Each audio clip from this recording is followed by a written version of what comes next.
De 17 a 19 de novembro último, a cidade de Serra Negra sediou a 4ª Conferência Estadual de Educação da APEUESP.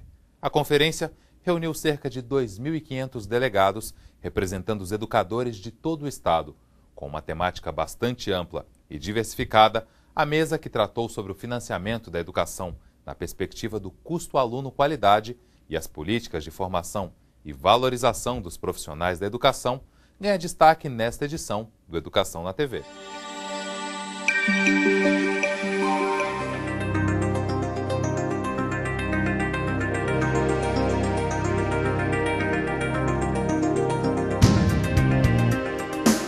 Mas eu quero dizer, como pesquisador e militante da área da educação há mais de 30 anos, que nós temos hoje condições excepcionais para produzir os avanços na área da educação.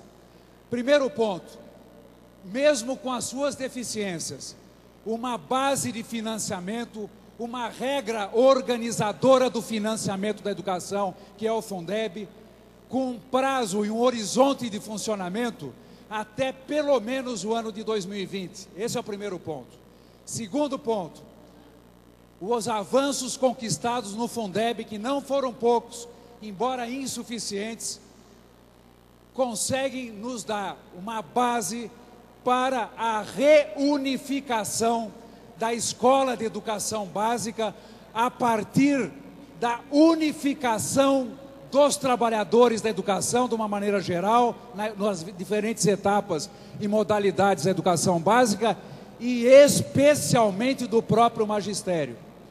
Cada um de nós sabe muito bem, principalmente aqueles que acompanham a situação também dos municípios no estado de São Paulo e no Brasil, que infelizmente tem havido uma discriminação e uma diferenciação intolerável e odiosa entre aqueles que militam na área da educação como profissionais, na educação infantil e na educação fundamental e no ensino médio. Temos hoje, impulsionados pelo processo do Fundeb, que hoje contempla todas as etapas e modalidades da educação básica, a condição de unificar, de acordo com o que foi estabelecido, inclusive nas diretrizes nacionais da carreira, que foram elaboradas pela conselheira Maria Isabel e que foram depois assinadas pelo Conselho Nacional de Educação, fazer valer uma máxima fundamental.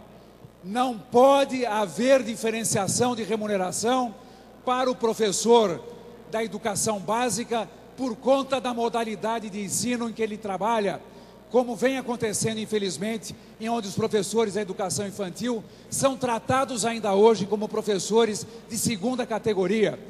Temos hoje condições de fazer essa unificação.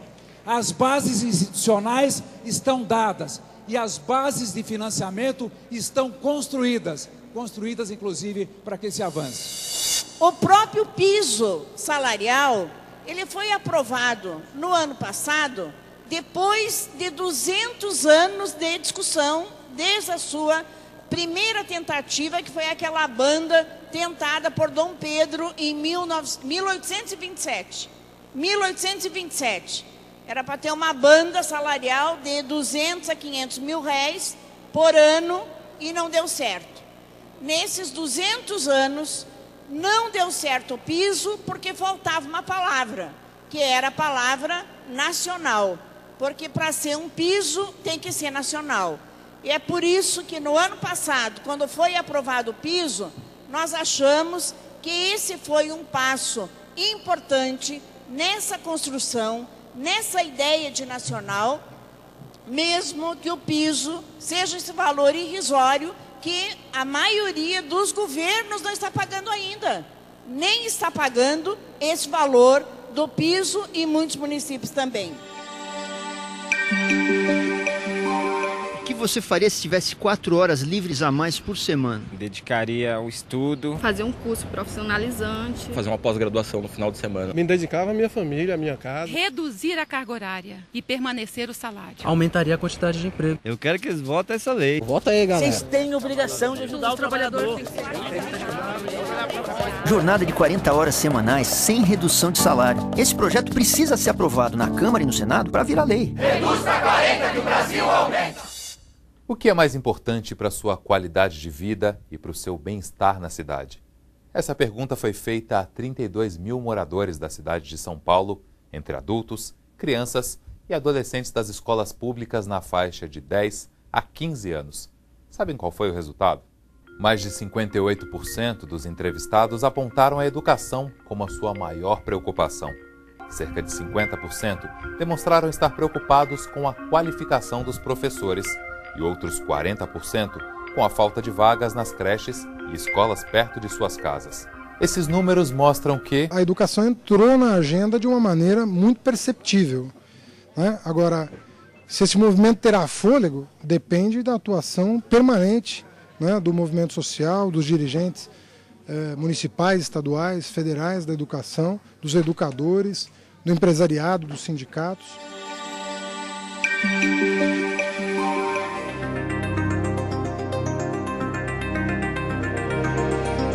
Acho que a gente está num debate muito forte com relação à nossa valorização.